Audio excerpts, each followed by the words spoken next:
two ancestry reports. The top Caucasian ancestries were German, Irish, English, Polish, French, Scottish, Dutch, Norwegian, Scottish, Irish, and Swedish.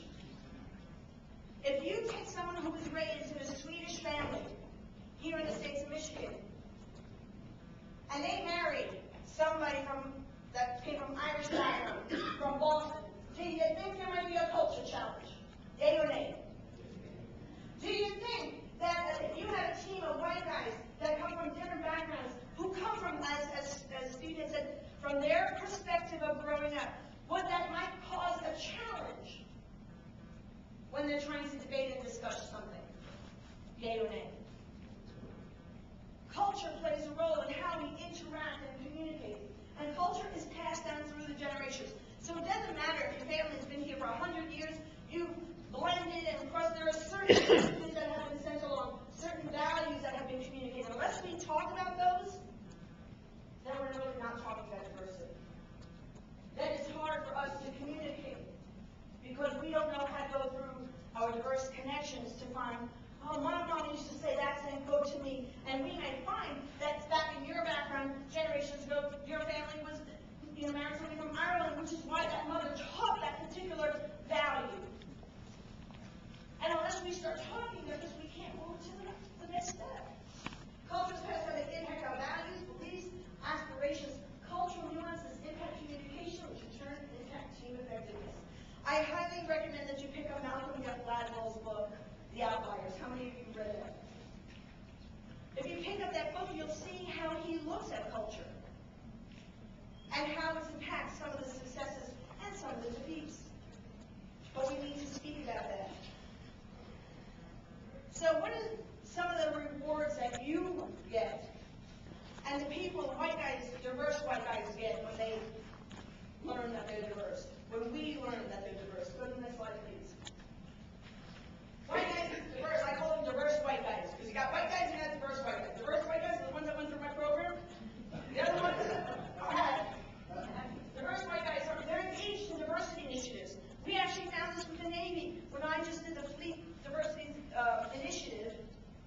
I spoke at 2 Navy bases. The diversity almost got calls and they say, how can I get involved? I didn't know I was diverse. And that's what we needed to be involved. Is that correct?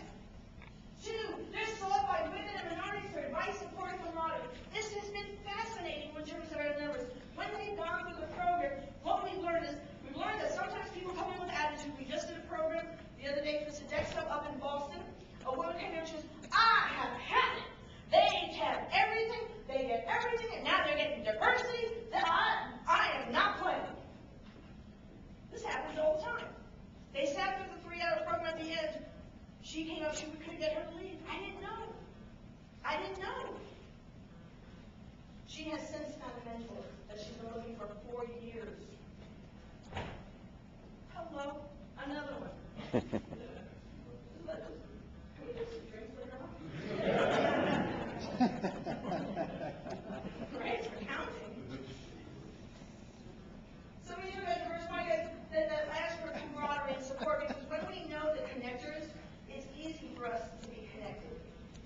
Would you say that those white guys who run on the Freedom Trail, that walked arm in arm, had connectors, yea or nay? Are they diverse white guys? Were they willing to put their lives on the line? And isn't that what we want for all our guys?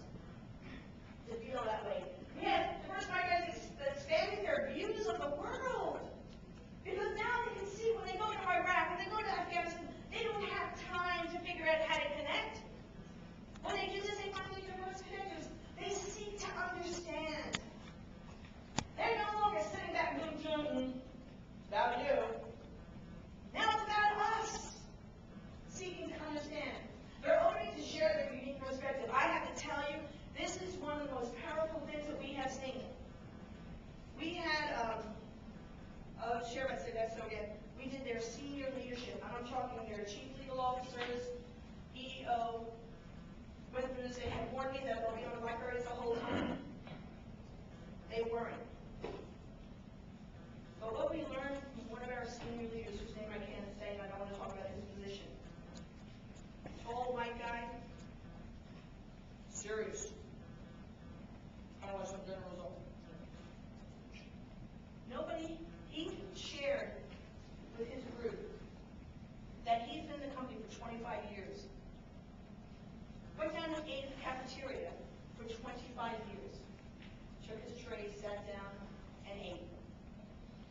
described himself as an introvert.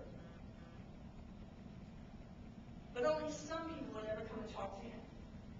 Because he felt he didn't know how to be that social, do you know what I mean? Where you're just sitting and having a conversation.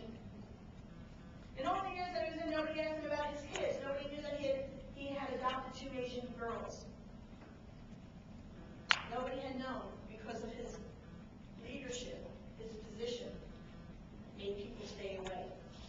And his persona pushed people away. Now he was open to share his unique perspective. They're prepared for demographic changes. One of the things that we found out was, and I will caution you about this, we found it already with 2 companies who invested millions and millions and millions of dollars in diversity.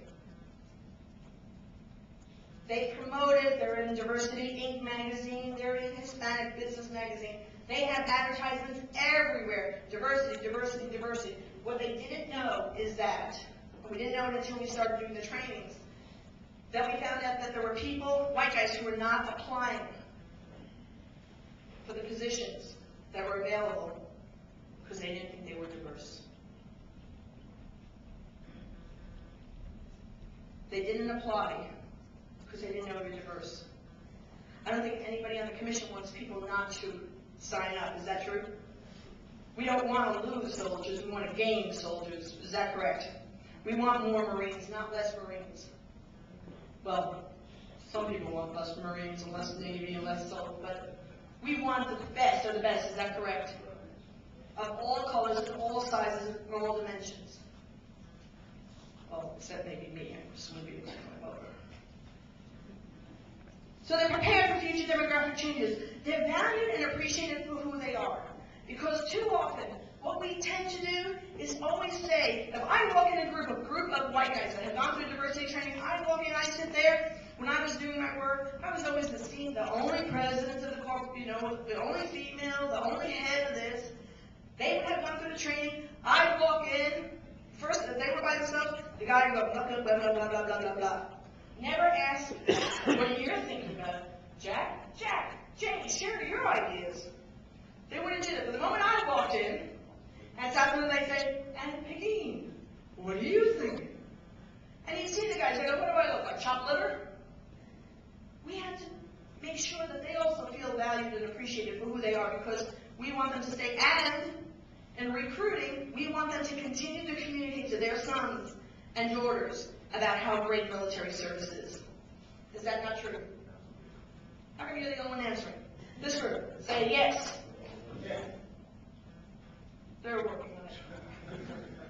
Erasing strategic discomfort. We want people to be uncomfortable talking about uncomfortable issues, because that is the world.